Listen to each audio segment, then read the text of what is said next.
भक्त बंधुओं, शायद आप भी आज इस कथा को अंत तक नहीं सुन पाएंगे, क्योंकि आज के समय में ज्यादातर लोगों को कथा सुनने का धैर्य नहीं होता।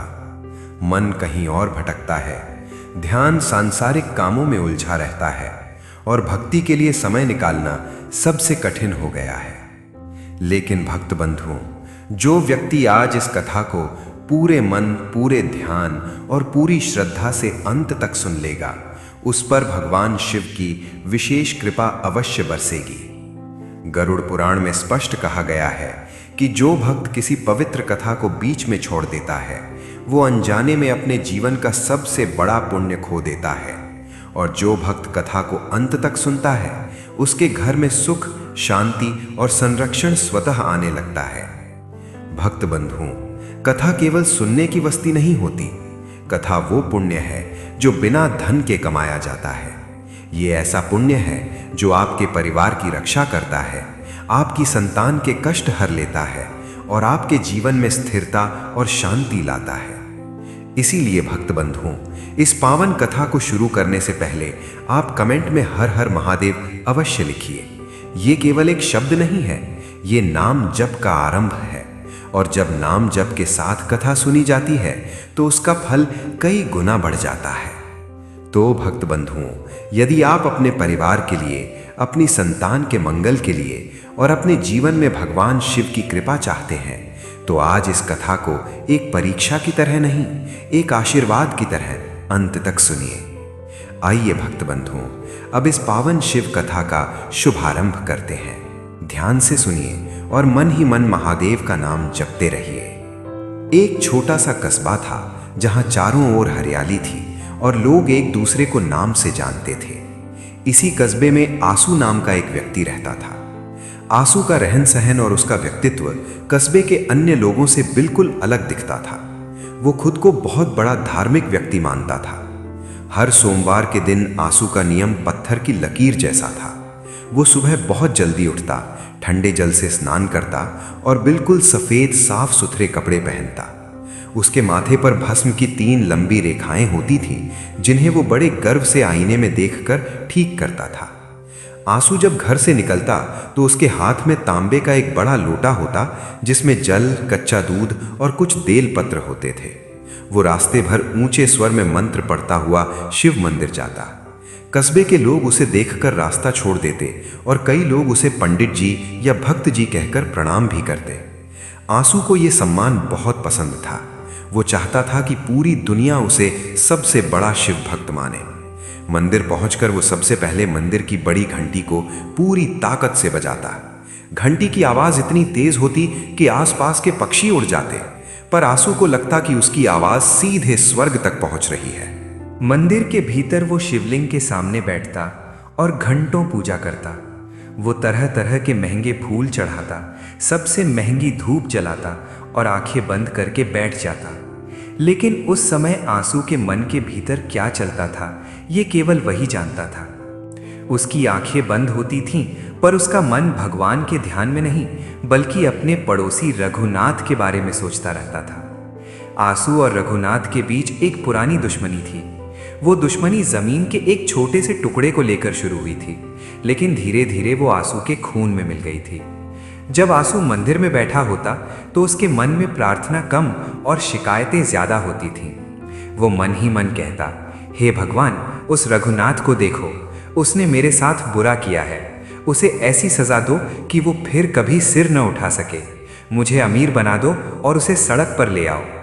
आंसू को लगता था कि चूंकि वो इतनी मेहनत से पूजा कर रहा है, इसलिए भगवान को उसकी हर बात माननी ही चाहिए। उसके लिए भक्ति एक तरह का सौदा थी। वो भगवान को जल और दूध चढ़ाता था और बदले में रघुनाथ की बर्बादी मांगता था। आंसू के घर में उसकी पत्नी कविता रहती थी। कविता का स्वभाव आंसू से बिल्कुल अलग था। वो बहुत ही सरल महिला थी। वो भी भगवान शिव को मानती थी, पर वो मंदिर जाकर दिखावा नहीं करती थी। वो घर के कोने में एक छोटा सा दिया जलाती और चुपचाप भगवान का नाम लेती। उसे आंसू का ये व्यवहार बिल्कुल अच्छा नहीं लगता था। वो देखती थी कि मंदिर से लौटने के बाद आंसू का गुस्सा और बढ़ जाता था। वो छोटी छोटी बातों पर चिल्लाने लगता और हमेशा रघुनाथ का बुरा करने की बातें सोचता रहता। एक दिन की बात है, आंसू मंदिर से लौटा और बहुत गुस्से में था। उसने लोटा जोर से रसोई के चबूतरे पर रखा और बड़बड़ाने लगा। कविता ने उससे पूछा कि क्या हुआ। आंसू बोला, आज मैंने बाजार में रघुनाथ को देखा।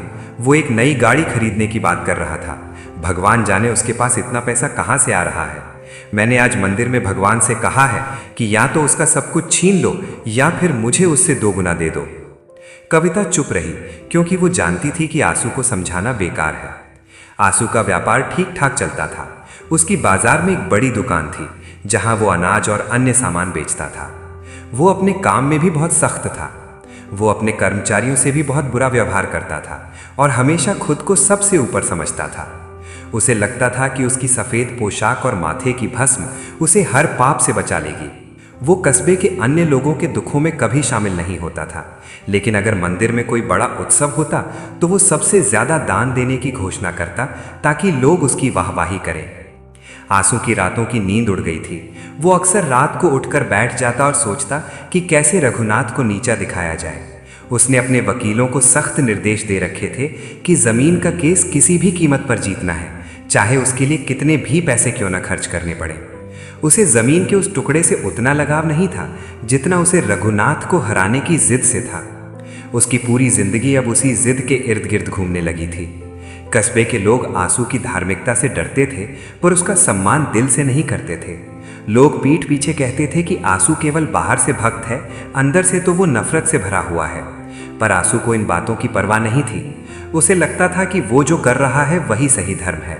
उसने मान लिया था कि भगवान शिव उसके साथ हैं और रघुनाथ के खिलाफ उसकी हर साजिश में उसकी मदद करेंगे।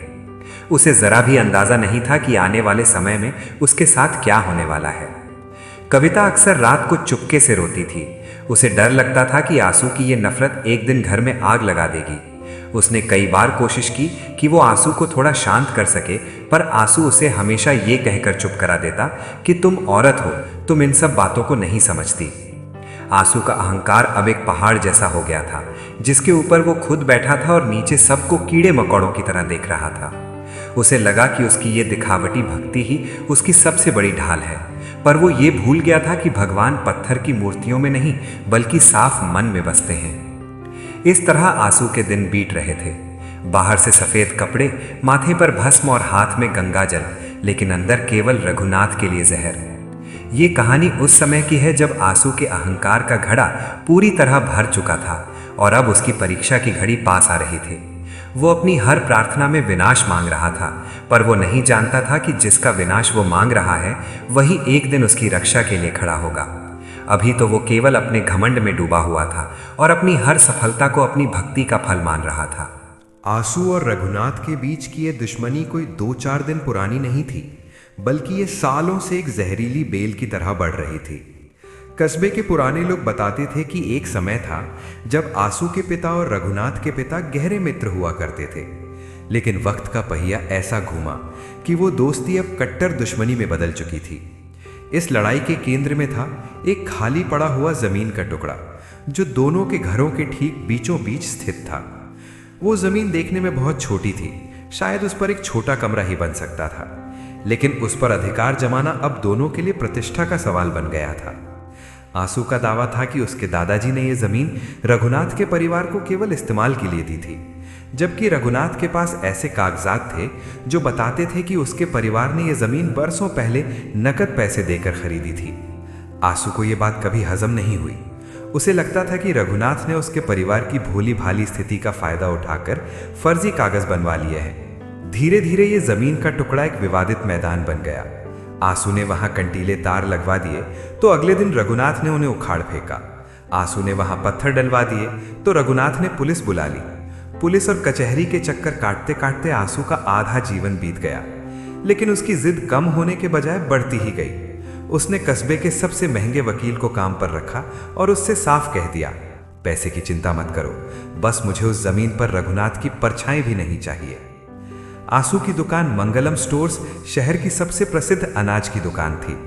वहां से जो भी कमाई होती उसका एक बड़ा हिस्सा वो मुकदमों और वकीलों की फीस में झोंक देता था। उसे व्यापार बढ़ाने से ज्यादा दिलचस्पी इस बात में थी कि कैसे रघुनाथ को परेशान किया जाए। अगर रघुनाथ अपनी छत पर कोई नया काम शुरू करता तो आंसू तुरंत उसकी शिकायत नगर निगम में कर देता। अगर रघुनाथ के घर कोई मेहमान आता तो आंसू जानबूझकर अपने घर के बाहर गंदगी फैला देता या शोर मचाना शुरू कर देता। रघुनाथ स्वभाव से आंसू जितना उग्र नहीं था, लेकिन वो भी दबने वाला आदमी नहीं था। उसने भी तय कर लिया था कि वो आंसू की हर चाल का जवाब कानूनी तरीके से देगा। रघुनाथ का शांत रहना आंसू को और भी ज्यादा चिढ़ाता था। आंसू को लगता था कि रघुनाथ उसे कमजोर समझता है। आंसू अक्सर शाम को अपने घर के चबूतरे पर बैठकर रघुनाथ के घर की ओर घूरता रहता। उसकी आंखों में नफरत की ऐसी चमक होती थी कि पास से गुजरने वाले लोग भी डर जाते थे। कविता, आंसू की पत्नी, इस सबसे बहुत दुखी रहती थी।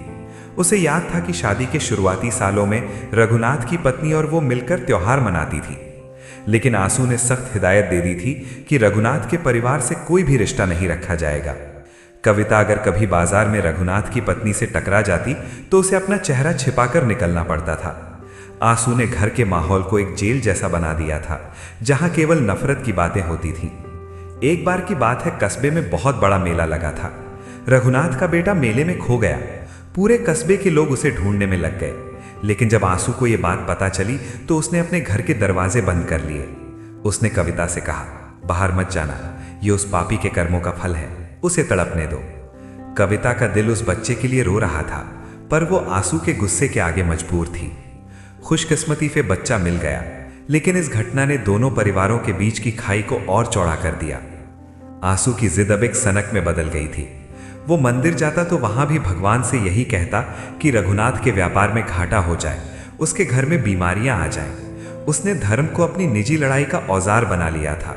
उसे लगता था कि वो जो सफेद कपड़े पहनता है और जो भस्म लगाता है, वो उसे समाज में एक ऊंचा दर्जा देती है और रघुनाथ को नीचा दिखाती है। वो अक्सर कहता था कि मैं शिव का अंश हूं और शिव बुराई का नाश करते हैं, रघुनाथ मेरे लिए वही बुराई है। कस्बे के कुछ बुजुर्गों ने एक बार पंचायत बुलाकर दोनों को समझाने की कोशिश की। सरपंच ने कहा, आंसू, तुम ये आधी जमीन रख लो और आधी रघुनाथ को दे दो, मामला खत्म करो।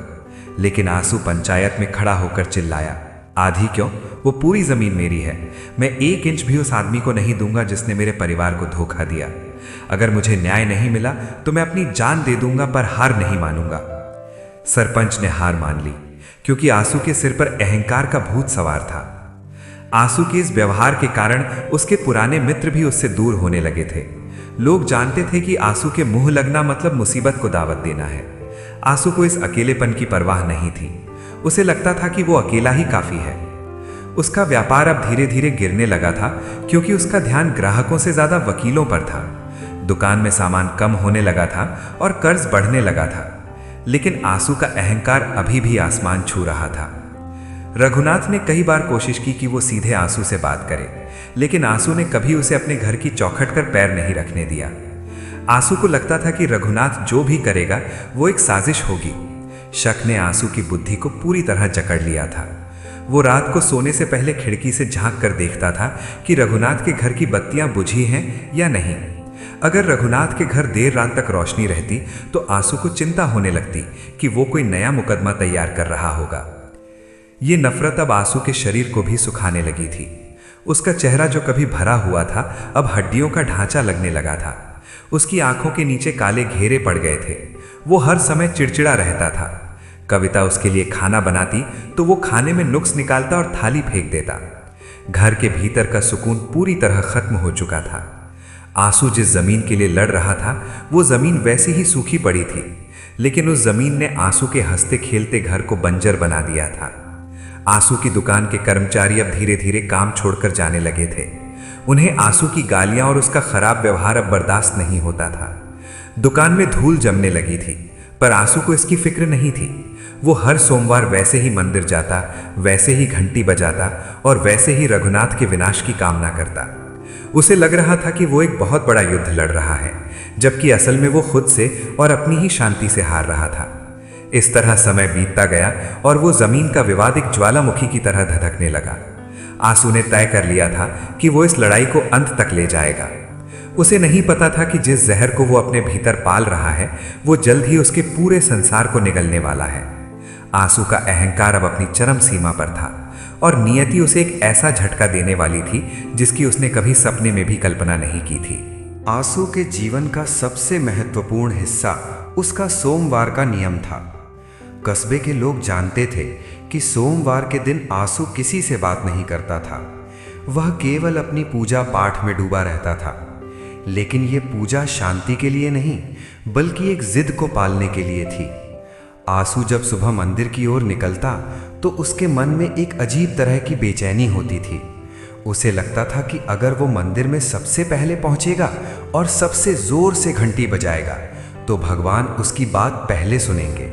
मंदिर के मुख्य द्वार पर पहुंचते ही आंसू अपनी पूरी ताकत से पीतल की उस भारी घंटी को बजाता। उसकी आवाज इतनी तेज होती कि गर्भगृह में बैठे पुजारी भी एक बार के लिए चौंक जाते। आंसू शिवलिंग के पास बैठता और तांबे के लोटे से जल और दूध की धारा चढ़ाते हुए मंत्रों का जाप करता। लेकिन उसके होठों से निकलने वाले मंत्र और उसके दिमाग में चलने वाले विचार एक दूसरे से बिल्कुल अलग होते थे। उसके दिमाग में हर समय वही जमीन का टुकड़ा और रघुनाथ का चेहरा घूमता रहता। एक बार मंदिर में बैठकर आंसू ने अपनी आंखें बंद की। वो ओम नमः शिवाय का जाप कर रहा था, लेकिन उसके मन के भीतर एक काल्पनिक दृश्य चल रहा था। वह देख रहा था कि रघुनाथ के दुकान में चोरी हो गई है। उसके पास 1 रुपया भी नहीं बचा है और वह सड़क पर आकर आंसू से माफी मांग रहा है। आंसू को इस कल्पना में एक अजीब सा सुख मिलता था। उसे लगता था कि यही न्याय है। उसने भगवान शिव को अपना वकील समझ लिया था और उसकी हर पूजा उस मुकदमों की पैरवी की तरह थी। आंसू की प्रार्थनाएं अब बहुत अजीब हो गई थीं। वह कहता, हे भोलेनाथ, मैं आपका इतना बड़ा भक्त हूँ। मैं हर साल आपके नाम पर भंडारा करता हूँ, फिर भी वह रघुनाथ मज़े में क्यों है? उसकी सेहत इतनी अच्छी क्यों है? आप मेरा साथ क्यों नहीं दे रहे? बस एक बार उसे सबक सिखा दो, फिर मैं 1.25 किलो चांदी का छत्र चढ़ाऊंगा। आंसू भगवान के साथ सौदेबाजी करने लगा था। वह भूल गया था कि वह भगवान से क्या मांग रहा है। वह विनाश की मांग कर रहा था, जबकि वह जिस मंदिर में बैठा था वह कल्याण का प्रतीक था। कविता ने कई बार आंसू को टोका। वह कहती, आप मंदिर जाते हैं तो वहां शांति मांगा करें, आप तो वहां भी युद्ध की तैयारी करते हैं। आंसू उसे झिड़क देता और कहता, तुम क्या जानो, बिना भगवान की शक्ति के मैं उस धूर्त रघुनाथ को नहीं हरा सकता। मुझे शिव की कृपा चाहिए ताकि मैं उसे पूरी तरह बर्बाद कर सकूं। आंसू के लिए मंदिर जाना एक धार्मिक कृत्य कम और अपनी दुश्मनी को ताज़ा करने का बहाना ज्यादा बन गया था। कस्बे के पुराने पुजारी जी आंसू के इस व्यवहार को करीब से देखते थे। एक दिन जब आंसू पूजा करके उठ रहा था तो पुजारी जी ने उसे पास बुलाया। उन्होंने धीमे स्वर में कहा, आंसू, तुम्हारी आंखों में बहुत ज्यादा लालच और गुस्सा दिखता है। भगवान के सामने जब आओ तो सब कुछ बाहर छोड़कर आया करो। आंसू को पुजारी जी की बात अच्छी नहीं लगी।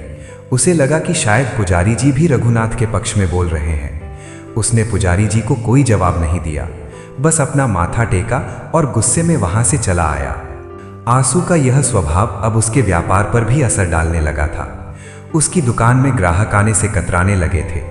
आंसू हर समय गुस्से में रहता था, कभी किसी को कम तौल देता तो कभी किसी पर चिल्ला देता।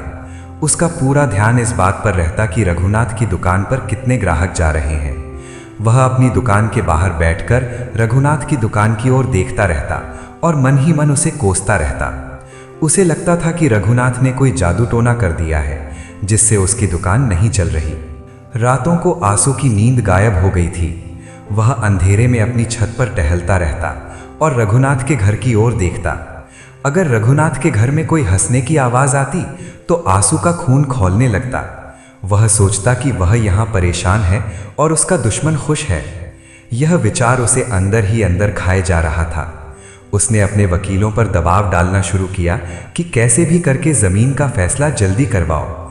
वह वकीलों को और भी ज्यादा पैसे देने लगा, जबकि उसकी खुद की आर्थिक स्थिति अब उतनी अच्छी नहीं रही थी। कविता घर में बचत करने की कोशिश करती, पर आंसू सारा पैसा वकीलों और मंदिर के दिखावे वाले दान में उड़ा देता। आंसू को लगता था कि अगर वो मंदिर में भारी दान देगा तो भगवान उसके प्रति ज्यादा वफादार रहेंगे। उसने अपने घर में भी एक बड़ा सा शिव चित्र लगा रखा था, लेकिन उसके सामने बैठकर भी वह केवल रघुनाथ की बुराई ही सोचता था। उसकी भक्ति एक ढोंग बन गई थी जिसे वह खुद भी सच मानने लगा था। एक सोमवार को आंसू ने मंदिर में 11 ब्राह्मणों को बुलाकर एक विशेष पूजा करवाई। उसने इसमें हजारों रुपए खर्च किए। उसका मकसद केवल यह था कि रघुनाथ को यह पता चले कि आंसू कितना बड़ा भक्त है और भगवान उसके साथ हैं।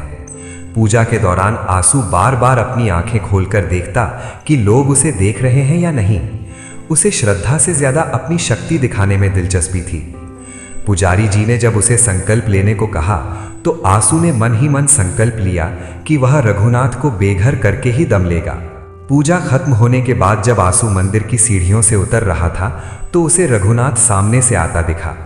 रघुनाथ बहुत सादे कपड़ों में था और उसके हाथ में केवल एक फूल था। वह बहुत शांत दिख रहा था। आंसू ने उसे चढ़ाने के लिए जोर से हर हर महादेव का नारा लगाया और अपना सिर ऊंचा करके निकल गया। उसे लगा कि उसने आज भगवान को खरीद लिया है और अब रघुनाथ का अंत निश्चित है। लेकिन आंसू यह नहीं देख पा रहा था कि उसकी यह नफरत उसे किस विनाश की ओर ले जा रही थी।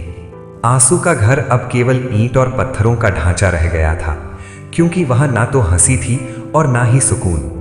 कविता सारा दिन मौन रहती और आंसू सारा दिन जहर उगलता। वह अपने खाने में भी नफरत का स्वाद ढूंढ लेता। उसने कस्बे के उन लोगों से भी बात करना बंद कर दिया था जो रघुनाथ से थोड़ी भी हमदर्दी रखते थे। आंसू ने खुद को एक ऐसे घेरे में बंद कर लिया था जहां केवल वह था और उसका दुश्मन रघुनाथ। इस तरह आंसू की विनाश की याचना दिन ब दिन बढ़ती गई। वह हर घंटी की गूंज में रघुनाथ की हार ढूंढता था। वह हर मंत्र के उच्चारण में रघुनाथ का अंत चाहता था।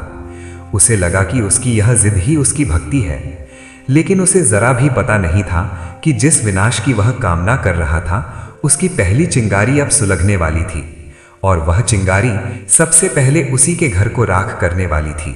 आंसू के घर में जहां एक तरफ नफरत की आग हर समय सुलगती रहती थी, वहीं दूसरी तरफ उसकी पत्नी कविता एक ठंडी छांव की तरह थी।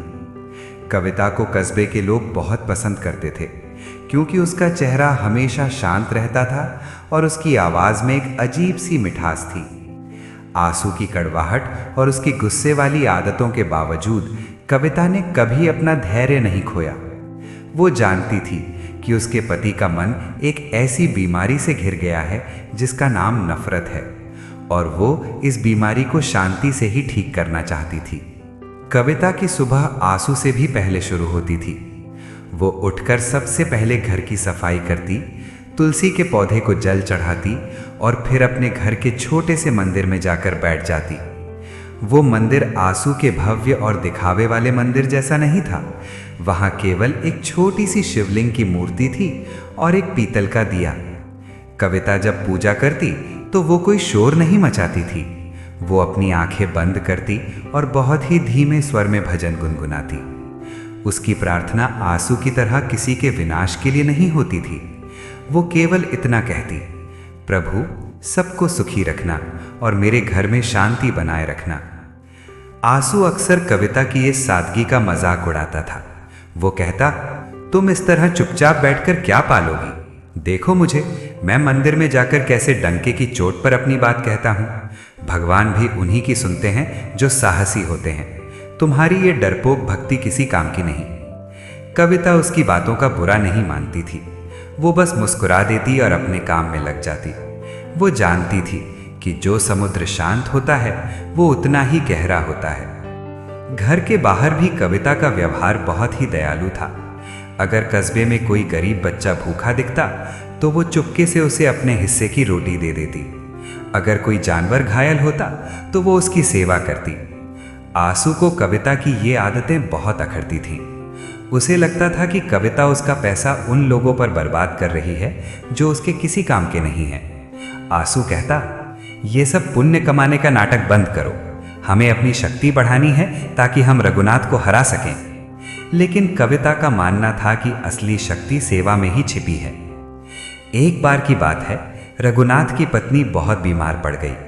कस्बे में ये खबर फैल गई कि उसे शहर के अस्पताल ले जाना पड़ेगा और उनके पास पैसों की कमी है। आंसू को जब ये पता चला तो वो बहुत खुश हुआ। वो घर आकर कविता से कहा, देखा, मेरा भगवान सुन रहा है। अब उस रघुनाथ के घर में दुखों का पहाड़ टूटेगा। उसे पता चलेगा कि मेरे खिलाफ जाने का क्या अंजाम होता है। आंसू उस रात चैन की नींद सोया, पर कविता सो नहीं सकी। उसका मन उस पड़ोसिन के लिए दुखी था जिसके साथ उसने कभी हंसते हुए दिन बिताए थे। अगली सुबह आंसू के मंदिर जाने के बाद कविता ने अपनी शादी के समय के कुछ गहने निकाले और उन्हें लेकर मंदिर के पुजारी जी के पास पहुंची। उसने पुजारी जी से विनती की, पुजारी जी, ये गहने ले लीजिए और इन्हें बेचकर जो पैसे मिले वे चुपचाप रघुनाथ के घर पहुंचा दीजिए, पर ध्यान रहे मेरा नाम किसी को पता न चले, वरना मेरे घर में क्लेश हो जाएगा। पुजारी जी ने कविता की आंखों में सच्चाई देखी और उन्होंने वैसा ही किया। कविता के मन को एक सुकून मिला जो उसे हजारों रुपए दान करने वाले आंसू के चेहरों पर कभी नहीं दिखा था। आंसू को इस बात की भनक तक नहीं लगी। वो अपनी दुकान पर बैठकर बस यही इंतजार करता रहा कि कब रघुनाथ की तबाही की कोई और बुरी खबर आए। वो अपने ग्राहकों से भी रघुनाथ की बुराई करता रहता, लेकिन कविता घर के भीतर अपनी करुणा का दिया जलाए बैठी थी। वो रोज उस बीमार महिला की सेहत के लिए प्रार्थना करती। धीरे धीरे रघुनाथ की पत्नी ठीक होने लगी। आंसू को लगा कि उसकी प्रार्थना में कोई कमी रह गई है, इसलिए उसने और ज्यादा कठोर व्रत रखने शुरू कर दिए। वो अब और भी ज्यादा चिड़चिड़ा रहने लगा था। कविता ने कई बार कोशिश की कि वो आंसू को थोड़ा समझा सके। एक शाम जब आंसू बहुत गुस्से में था, कविता ने उससे कहा, स्वामी, हम इस नफरत के चक्कर में अपनी खुशियां खो रहे हैं। हमारे पास खाने को है, रहने को छत है, फिर हमें और क्या चाहिए? आप उस जमीन के पीछे अपनी सेहत और शांति क्यों गंवा रहे हैं? भगवान कभी किसी का बुरा नहीं चाहते, फिर आप उनसे बुरा क्यों मांगते हैं? आंसू ने हाथ उठाकर उसे चुप कर दिया और कहा, तुम्हें जमीन की कीमत नहीं पता, वो मेरा सम्मान है, और अगर तुम रघुनाथ के पक्ष में एक शब्द भी बोलोगी तो मुझसे बुरा कोई नहीं होगा। कविता फिर से मौन हो गई। उसने समझ लिया था कि शब्द अब आंसू पर असर नहीं करेंगे। उसने अब केवल अपनी प्रार्थनाओं का सहारा लिया। वो घर के काम करते हुए भी मन ही मन मंत्र जपती रहती। उसने घर के वातावरण को पवित्र बनाए रखने की पूरी कोशिश की। जब आंसू घर में जहर उगलता तो कविता उसे प्रेम से ठंडा पानी पिलाती और उसकी बातों को बिना प्रतिक्रिया दिए सुनती। यही उसका पत्नी धर्म था, अपने पति के क्रोध के बीच खुद को शांत रखना ताकि घर पूरी तरह बिखर न जाए। आंसू का अहंकार अब उसे अपने ही घर में अकेला कर रहा था। उसके बच्चे भी, जो अब शहर में पढ़ते थे, घर आने से कतराने लगे थे, क्योंकि उन्हें पता था कि घर का माहौल हमेशा तनावपूर्ण रहता है। आंसू को लगता था कि सब उसके खिलाफ है, केवल वो अकेला ही शिव का सच्चा भक्त है। वो अपनी पत्नी की करुणा को उसकी कमजोरी समझता था। उसे नहीं पता था कि कविता की वही करुणा महादेव की नजरों में उसकी गलतियों को ढक रही थी। कविता अक्सर मंदिर की सीढ़ियों पर बैठकर डूबते सूरज को देखती और सोचती कि क्या कभी उनके घर में फिर से पुरानी जैसी हंसी लौटेगी। वो जानती थी कि समय बदलता है और ईश्वर की लाठी में आवाज नहीं होती। वो किसी अनहोनी की आहट को महसूस कर पा रही थी, पर वो नहीं जानती थी कि वो संकट किस रूप में आएगा। वो बस अपने दिए की लौ को बचाए रखना चाहती थी, जो नफरत के इस तूफान में बार बार कांप रही थी। इस तरह आंसू का घर दो हिस्सों में बटा हुआ था। एक हिस्सा वो जहां आंसू अपनी जिद और अहंकार के साथ जल रहा था, और दूसरा हिस्सा वो जहां कविता अपनी करुणा और शांति के साथ जी रही थी। आंसू की विनाश की याचना और कविता की कल्याण की प्रार्थना के बीच एक ऐसा टकराव होने वाला था जहां अंततः जीत तो सत्य की ही होनी थी, पर उस सत्य तक पहुंचने का रास्ता बहुत ही दर्दनाक होने वाला था। आंसू का घमंड अब फटने को तैयार था और नियति ने अपनी बिसात बिछा दी थी। आंसू के मन में अब ये बात घर कर गई थी कि वो साधारण मनुष्य नहीं, बल्कि महादेव का कोई विशेष कृपा पात्र है। उसे लगने लगा था कि उसकी हर बात सही है और जो उसकी बात नहीं मानता वो अधर्मी है। उसने अपने कस्बे में एक ऐसा माहौल बना लिया था जहां लोग उससे डरते थे पर उसका सम्मान नहीं करते थे। उसने अपने घर के मुख्य द्वार पर बड़े बड़े अक्षरों में लिखवा दिया था, परम शिव भक्त आंसू निवास। ये उसका अहंकार का सिंहासन था जिसे उसने नफरत की ईंटों से खड़ा किया था। एक दिन की बात है, कस्बे के कुछ बुजुर्ग और सरपंच मिलकर आंसू के पास आए। वे रघुनाथ के साथ चल रहे उस पुराने जमीन के विवाद को सुलझाने का एक आखिरी प्रस्ताव लेकर आए थे। सरपंच ने बड़ी विनम्रता से कहा, आंसू बेटा, तुम और रघुनाथ दोनों इसी कस्बे के हो। ये मुकदमों की लड़ाई अब बहुत लंबी हो गई है। रघुनाथ ने कहा है कि वो जमीन का आधा हिस्सा छोड़ने को तैयार है, बस तुम भी अपनी जिद छोड़ दो। आधा तुम रख लो, आधा वो रख ले। चलो आज हाथ मिलाओ और इस दुश्मनी को हमेशा के लिए दफन कर दो। कविता ने जब ये सुना तो उसके चेहरे पर एक चमक आ गई। उसे लगा कि आज शायद बरसों पुराना क्लेश खत्म हो जाएगा। वो अंदर से चाय पानी लेकर आई और उम्मीद भरी नजरों से आंसू की ओर देखने लगी। लेकिन आंसू के भीतर का अहंकार उस समय जाग उठा। उसने अपनी कुर्सी को पीछे धकेला और जोर से हंसा। आंसू ने कहा, समझौता, और वो भी रघुनाथ के साथ? सरपंच जी, आप शायद भूल रहे हैं कि आंसू कभी किसी के आगे नहीं झुकता। वो जमीन मेरी है और पूरी की पूरी मेरी है। रघुनाथ ने आधा हिस्सा देने की बात इसलिए की है क्योंकि वो डर गया है। उसे पता चल गया है कि मेरे भगवान उसके खिलाफ हैं। मुझे भीख नहीं चाहिए, मुझे मेरा पूरा हक चाहिए, और हक छोड़िए, मुझे तो रघुनाथ की हार देखनी है। आप लोग वापस जा सकते हैं। आंसू किसी समझौते पर दस्तखत नहीं करेगा। सरपंच ने उसे समझाने की कोशिश की। आंसू, जिद का फल मीठा नहीं होता। आज तुम शक्ति में हो, पर कल का किसने देखा है? शांति का हाथ पकड़ लो। लेकिन आंसू ने उनकी बात अनसुनी कर दी और उन्हें घर से जाने का इशारा कर दिया। कविता के हाथ से पानी का गिलास छूट गया। उसने देख लिया था कि आंसू ने अपनी बर्बादी का दरवाजा खुद ही खोल दिया है। जब विवेक साथ छोड़ देता है तो विनाश को आने में देर नहीं लगती। उस दिन के बाद आंसू और भी ज्यादा आक्रामक हो गया। उसे लगा कि उसने सरपंच को मना करके बहुत बड़ा बहादुरी का काम किया है। उसने बाजार में यह खबर फैला दी कि रघुनाथ उससे डरकर समझौता करने आया था। वो अब अपनी दुकान पर ग्राहकों से कम और वकीलों से ज्यादा बातें करता था। उसने अपने व्यापार का पैसा मुकदमों में पानी की तरह बहाना शुरू कर दिया। उसकी दुकान मंगलम स्टोर्स, जो कभी अनाज के बोरों से भरी रहती थी, अब खाली होने लगी थी। आंसू को इसकी परवाह नहीं थी। उसे लगता था कि एक बार जमीन का केस जीत गया तो सब कुछ ठीक हो जाएगा। आंसू के अहंकार ने उसे अपनों से भी दूर कर दिया था। उसके रिश्तेदार अब उसके घर आने से बचते थे, क्योंकि आंसू हर बातचीत का अंत झगड़े या अपनी बड़ाई के साथ करता था। वो मंदिर में भी अब दूसरों को नीचा दिखाने के लिए ज्यादा शोर करने लगा था। उसने मंदिर के ट्रस्ट को भारी चंदा देने की घोषणा की, जबकि उसके घर के आर्थिक हालात बिगड़ रहे थे। उसे बस अपनी वो छवि बचाए रखनी थी कि वो बहुत शक्तिशाली और धनवान है। रात के समय आंसू अक्सर अंधेरे में अकेला बैठा रहता और अपनी जीत के सपने देखता। उसे लगता कि वो एक बहुत ऊंचे सिंहासन पर बैठा है और पूरा कस्बा, विशेषकर रघुनाथ, उसके पैरों में पड़ा है। उसका विवेक पूरी तरह मर चुका था। वो भूल गया था कि व्यापार मेहनत से चलता है और जीवन शांति से। उसने दोनों को ही दांव पर लगा दिया था। कविता जब उसे रात को जागते देखती तो वो पास जाकर पूछती, स्वामी, क्या आप खुश हैं? आंसू चिल्ला कर कहता, जब रघुनाथ बर्बाद होगा तब मैं खुश होऊंगा। अभी तुम जाओ यहां से। आंसू ने उस जमीन के टुकड़े को अपनी पूरी दुनिया मान लिया था। उसने ये नहीं सोचा कि वो जमीन का टुकड़ा वहीं रहेगा, पर उसका जीवन हाथ से निकलता जा रहा था। कस्बे के लोग अब उसे पागल सेठ कहने लगे थे। उसकी दुकान में अब केवल धूल और मकड़ी के जाले रह गए थे। सामान खत्म हो चुका था और नया सामान लाने के लिए उसके पास पैसे नहीं थे। साहूकारों ने उसे पैसे उधार देना बंद कर दिया था, क्योंकि सबको पता था कि आंसू अब डूब रहा है। लेकिन आंसू अभी भी अपनी उस काल्पनिक दुनिया में जी रहा था जहां वो परम शिव भक्त था और अजेय था। उसने अपनी हार को स्वीकार करने के बजाय उसे और भी ज्यादा कठोरता से छिपाना शुरू कर दिया। वो अभी भी सोमवार को सफेद कपड़े पहनता और माथे पर भस्म लगाता, पर अब उन आंखों में चमक नहीं बल्कि एक पागलपन सा दिखता था। उसने शांति और विवेक के हर अवसर को ठुकरा दिया था। एक शाम बाजार में रघुनाथ का सामना आंसू से हुआ। रघुनाथ ने बड़े शांत स्वर में कहा, आंसू, अभी भी समय है। क्यों अपने हंसते खेलते घर को बर्बाद कर रहे हो? वो मिट्टी का टुकड़ा हमारे साथ नहीं जाएगा। आंसू ने वहीं बाजार में हंगामा शुरू कर दिया।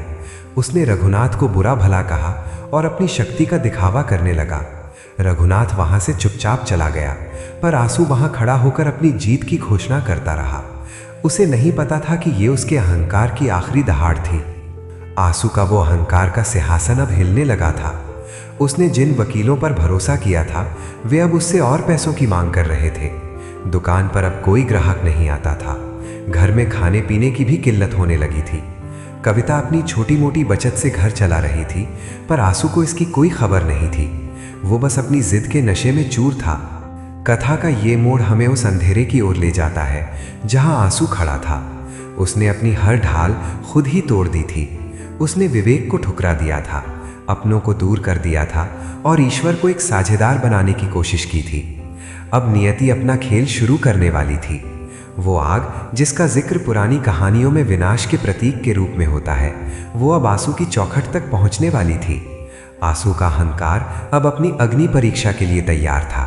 आंसू का अहंकार अपने चरम पर था और उसे लग रहा था कि वो जो चाहे कर सकता है, लेकिन समय का पहिया कब घूम जाए ये कोई नहीं जानता। वो सोमवार की ही रात थी। आंसू ने उस दिन मंदिर में बहुत बड़ी पूजा करवाई थी और घर लौटकर बड़ी शान से खाना खाया था। उसे इस बात का जरा भी अंदाजा नहीं था कि जिस दुकान को उसने अपने खून पसीने से खड़ा किया था, वो अब कुछ ही घंटों की मेहमान है। आधी रात का समय था। पूरे कस्बे में सन्नाटा पसरा हुआ था और लोग गहरी नींद में सो रहे थे। अचानक बाजार की दिशा से चीख पुकार सुनाई देने लगी। आग, आग, आंसू की दुकान में आग लग गई है। ये शोर सुनकर कविता की नींद सबसे पहले खुली। उसने घबराकर आंसू को झंझोरा। आंसू पहले तो समझ नहीं पाया, पर जब उसने खिड़की से बाहर देखा तो दूर आसमान लाल नजर आ रहा था। उसके दिल की धड़कन तेज हो गई। आंसू नंगे पैर ही बाजार की ओर भागा। जब वो अपनी दुकान मंगलम स्टोर्स के सामने पहुंचा तो उसकी आंखों के सामने अंधेरा छा गया। उसकी 3 मंजिला दुकान आग की लपटों से घिरी हुई थी। आग इतनी भयानक थी कि लपटें आसमान को छू रही थीं और काला धुआं बादलों की तरह फैल गया था। दुकान के अंदर रखा सारा अनाज, कीमती कपड़े, नकदी और वे दस्तावेज जिन पर आंसू को अपनी जमीन की जीत का भरोसा था, सब कुछ जलकर राख हो रहा था। आंसू बदहवास होकर चिल्लाने लगा, बचाओ, कोई पानी डालो, मेरी दुकान जल रही है, मेरा सब कुछ खत्म हो जाएगा। कस्बे के लोग बाल्टियां लेकर दौड़े, पर आग का विकराल रूप देखकर किसी की पास जाने की हिम्मत नहीं हो रही थी। आग की गर्मी इतनी तेज थी कि सड़क के दूसरी तरफ खड़े होना भी मुश्किल था। दुकान के अंदर से चीजों के फटने और लकड़ी के तड़कने की भयानक आवाजें आ रही थीं। तभी भीड़ को चीरते हुए एक व्यक्ति आगे आया। वो रघुनाथ था। रघुनाथ ने अपनी जान की परवाह नहीं की। उसने पास के कुएं से पानी की बाल्टियां भर भर कर आग पर डालना शुरू किया। वो बार बार लपटों के करीब जाकर आग बुझाने की कोशिश कर रहा था। रघुनाथ के कपड़े झुलस रहे थे, उसके हाथ काले पड़ गए थे, पर वो रुक नहीं रहा था। वो आंसू की उस दुकान को बचाने के लिए लड़ रहा था जिसे आंसू ने अपनी नफरत का अड्डा बना लिया था। लेकिन आंसू का मन इस आपदा के समय भी साफ नहीं था। जब उसने रघुनाथ को अपनी दुकान के पास देखा तो उसे लगा कि शायद ये आग रघुनाथ ने ही लगाई है और अब वो नाटक कर रहा है। आंसू ने वहीं चिल्लाना शुरू कर दिया, रघुनाथ, दूर हट मेरी दुकान से, ये तूने ही किया है। तू मेरी तबाही देखना चाहता था ना? देख ले, तू जीत गया, पर मैं तुझे छोड़ूंगा नहीं। रघुनाथ एक पल के लिए रुका। उसने आंसू की तरफ देखा। उसकी आंखों में गुस्सा नहीं, बल्कि एक अजीब सा दुख था। उसने कुछ नहीं कहा और फिर से पानी डालने लगा। पूरी रात आग बुझाने की जद्दोजहद चलती रही। जब सूरज की पहली किरण जमीन पर पड़ी तो जहां कभी शहर की सबसे बड़ी दुकान हुआ करती थी, वहां अब केवल काला धुआं और गर्म राख का ढेर बचा था। आंसू की पूरी जमा पूंजी, उसके सपने और उसका घमंड, सब कुछ उस आग ने निगल लिया था। आंसू सड़क के किनारे जमीन पर बैठ गया। उसके सफेद कपड़े अब राख से सने हुए थे और उसका चेहरा पहचान में नहीं आ रहा था। कविता वहां पहुंची और उसने आंसू को सहारा देने की कोशिश की। आंसू ने रोते हुए कहा, कविता, मैंने क्या बिगाड़ा था? मैं तो रोज मंदिर जाता था, रोज पूजा करता था, फिर भगवान ने मेरी दुकान क्यों जलाई? उन्होंने उस रघुनाथ की दुकान को क्यों छोड़ दिया जो कभी मंदिर नहीं जाता? आंसू को अभी भी लग रहा था कि भगवान ने उसके साथ अन्याय किया है। उसे ये नहीं दिख रहा था कि जिस रघुनाथ को वो कोस रहा था उसी ने अपनी जान जोखिम में डालकर उसे बचाने की कोशिश की थी। आग लगने का कारण किसी को पता नहीं चला। कोई कह रहा था कि शॉर्ट सर्किट हुआ है तो कोई इसे पुरानी रंजिश बता रहा था। लेकिन आंसू के लिए कारण मायने नहीं रखता था। उसके लिए तो उसका संसार उजड़ चुका था। उसके पास अब न दुकान थी, न सामान और न ही वो रुतबा। दुकान के जलने के साथ ही कस्बे में आंसू का प्रभाव भी खत्म होने लगा। जो लोग कल तक उसके सामने हाथ जोड़ते थे वे अब दूर से ही उसे देखकर रास्ता बदलने लगे। आंसू के पास अब केवल कर्ज बचा था। साहूकार और बैंक वाले अब उसके घर के चक्कर काटने लगे। दुकान के जलने से उसका आय का स्रोत पूरी तरह बंद हो गया था। आंसू दिन भर घर के कोने में बैठा रहता और उस राख के ढेर को याद करता रहता। उसका अहंकार अब एक कड़वाहट में बदल गया था। वो बार बार कहता, ये सब रघुनाथ की साजिश है, उसने ही मेरी दुकान में आग लगवाई है। मैं कोर्ट जाऊंगा, मैं उसे जेल भिजवाऊंगा। कविता देखती कि आंसू अब मानसिक रूप से टूटने लगा था। वो अब न मंदिर जाता था और न ही किसी से बात करता था। उसके भीतर की नफरत अब उसे अंदर ही अंदर खाने लगी थी। दुकान की आग तो बुझ गई थी, पर आंसू के मन की आग अब पहले से भी ज्यादा धधक रही थी। उसे लग रहा था कि वो पूरी दुनिया में अकेला रह गया है। रघुनाथ ने कई बार संदेश भेजा कि वो आंसू की मदद करना चाहता है, लेकिन आंसू ने हर बार उसे धुतकार दिया। आंसू को लगता था कि अगर वो रघुनाथ की मदद लेगा तो ये उसकी सबसे बड़ी हार होगी। वो गरीबी और बर्बादी झेलने को तैयार था, पर अपना सिर झुकाने को नहीं। आंसू का ये हठ अब उसे एक ऐसे अंधेरे की ओर ले जा रहा था जहां से वापसी का कोई रास्ता नहीं दिख रहा था। राख की उस ढेरी ने आंसू को उसकी हकीकत दिखा दी थी। जिस शक्ति पर वो गर्व करता था वो एक माचिस की तीली जितनी कमजोर निकली। लेकिन आंसू ने अभी भी हार नहीं मानी थी। उसे लगा कि वो अपनी नफरत के दम पर फिर से खड़ा हो जाएगा। उसे अंदाजा नहीं था कि नियति का ये तो बस पहला प्रहार था। असली परीक्षा तो अभी शुरू होनी थी, जहां उसे न केवल अपनी संपत्ति बल्कि अपनी सेहत और अपने करीबियों का साथ भी खोना था।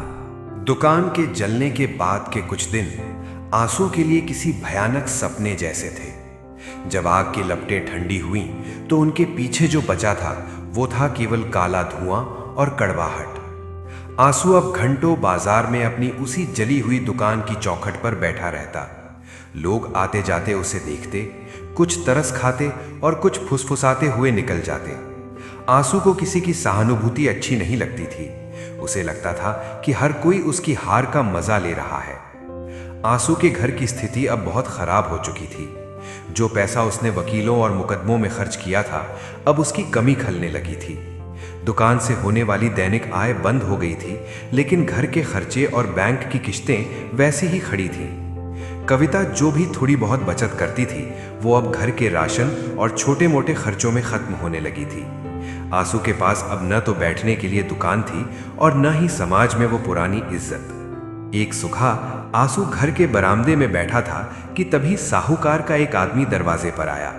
उसने बड़े रूखे स्वर में कहा, सेठ जी, दुकान तो जल गई पर कर्ज तो नहीं जला। अगले हफ्ते तक पहली किश्त तैयार रखिएगा, वरना घर की कुर्की की नौबत आ जाएगी। आंसू जो कभी दूसरों पर हुक्म चलाता था, आज चुपचाप नीचा सर किए सुनता रहा। उस आदमी के जाने के बाद आंसू का क्रोध फट पड़ा। उसने घर का सामान उठा उठाकर फेंकना शुरू कर दिया। वो चिल्लाया, सब कुछ खत्म हो गया। कविता, देखो मेरा हाल। जिस शिव को मैं पूजता था उसने मुझे बीच राह में छोड़ दिया। और वो रघुनाथ आज वो बाजार में हंस रहा होगा। उसकी दुकान तो सही सलामत है, उसकी किस्मत चमक रही है और मेरा घर अंधेरे में है। आंसू का क्रोध अब भगवान और रघुनाथ दोनों के लिए बराबर हो गया था। उसने सोमवार का व्रत रखना छोड़ दिया, मंदिर जाना बंद कर दिया और अपने माथे से वो भस्म भी पोंछ दी जिसे वो अपनी शान समझता था। कविता ने उसे शांत करने की कोशिश की। स्वामी, हताश मत होइए, दुकान फिर बन जाएगी, हम मेहनत करेंगे। आप रघुनाथ के बारे में सोचना छोड़ दीजिए, वो अपनी जगह है, हम अपनी जगह। लेकिन आंसू का मन तो जैसे रघुनाथ के नाम से ही जलता था। उसने कविता को झिड़क दिया, तुम क्या जानो, वो रघुनाथ ही मेरी बर्बादी की जड़ है, उसने ही ये सब कराया है। मैं अब और शांत नहीं रहूंगा। आंसू की हताशा उसे धीरे धीरे पागलपन की ओर ले जा रही थी। बाजार में भी आंसू का व्यवहार अब विचित्र होने लगा था। वो कभी कभी अपनी जली हुई दुकान के सामने खड़ा होकर जोर जोर से चिल्लाने लगता। वो हवा में हाथ मारता मानो किसी से लड़ रहा हो। कस्बे के लोग अब उससे कतराने लगे थे। बच्चों को उसके पास जाने से मना किया जाता था। आंसू को लगने लगा था कि पूरी दुनिया उसके खिलाफ साजिश कर रही है। उसे रात में नींद नहीं आती थी। वो अंधेरे कमरे में बैठकर दीवार को घूरता रहता और मन ही मन रघुनाथ से बदला लेने की योजनाएं बनाता। आर्थिक तंगी ने आंसू के घर में कलह बढ़ा दी थी। अब घर में अक्सर अंधेरा रहता क्योंकि बिजली का बिल भरने के पैसे नहीं थे। कविता दूसरों के घरों में सिलाई कढ़ाई का काम ढूंढने लगी ताकि घर में 2 वक्त की रोटी आ सके। आंसू को जब ये पता चला तो उसका पुरुषार्थ और उसका अहंकार फिर से जाग उठा। उसने कविता से वो काम छुड़वा दिया। उसने कहा, आंसू की पत्नी दूसरों के आगे हाथ नहीं फैलाएगी, चाहे हम भूखे मर जाएं, पर मैं अपनी आन नहीं छोड़ूंगा। रघुनाथ को जब आंसू के घर की हालत का पता चला तो उसने अपने छोटे भाई के हाथ राशन और कुछ पैसे भिजवाए। रघुनाथ ने कहलाया था कि ये कर्ज नहीं बल्कि एक भाई की मदद है, लेकिन आंसू ने वो राशन और पैसे गली में फेंक दिए। उसने रघुनाथ के भाई से कहा, जाकर अपने भाई से कह दे कि आंसू अभी मरा नहीं है, मुझे उसकी भीख की जरूरत नहीं है। जब मेरा वक्त आएगा तो मैं उसे उसकी औकात दिखा दूंगा।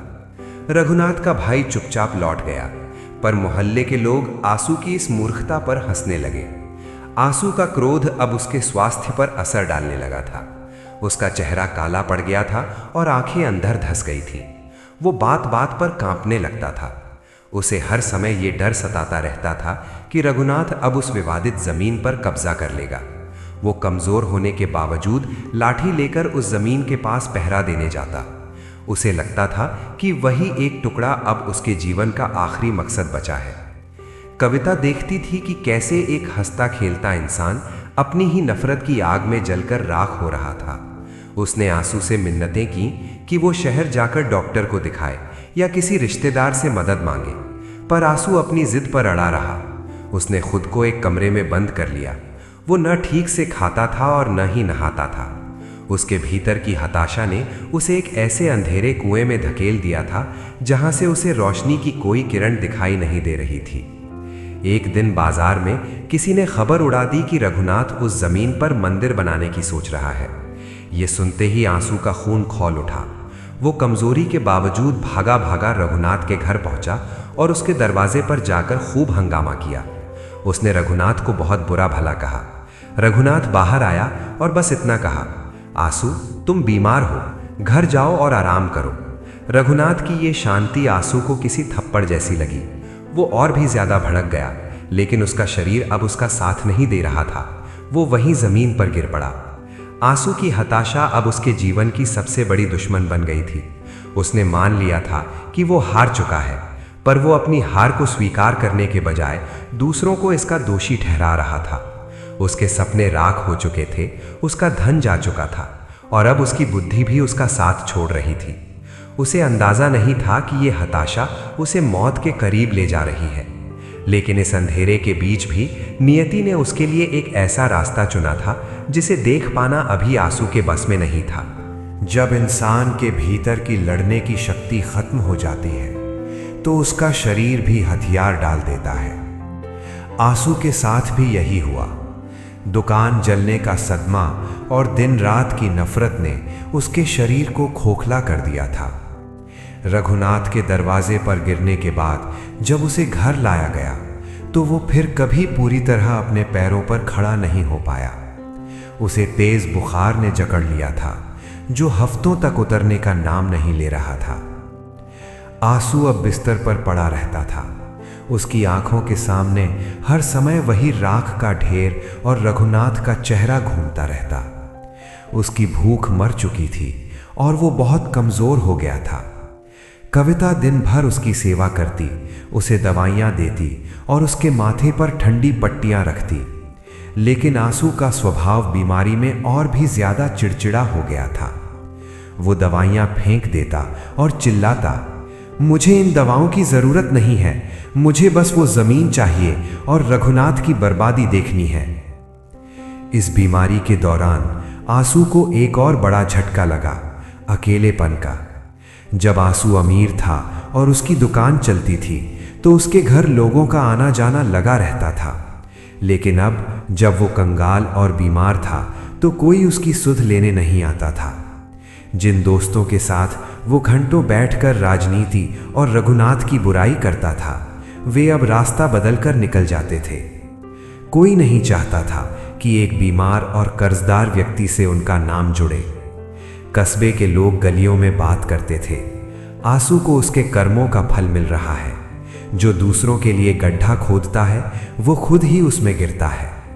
ये बातें जब कविता के कानों तक पहुंचती तो उसका दिल बैठ जाता, पर वो आंसू को कुछ नहीं बताती थी। आंसू को महसूस होने लगा था कि वो अब समाज के लिए एक बोझ बन गया है। जिसे अपनी ताकत पर इतना घमंड था, वो आज एक गिलास पानी के लिए भी अपनी पत्नी पर निर्भर था। रातों को सन्नाटा होने पर आंसू को अपने भीतर की आवाजें सुनाई देती थीं। उसे डर लगने लगा था।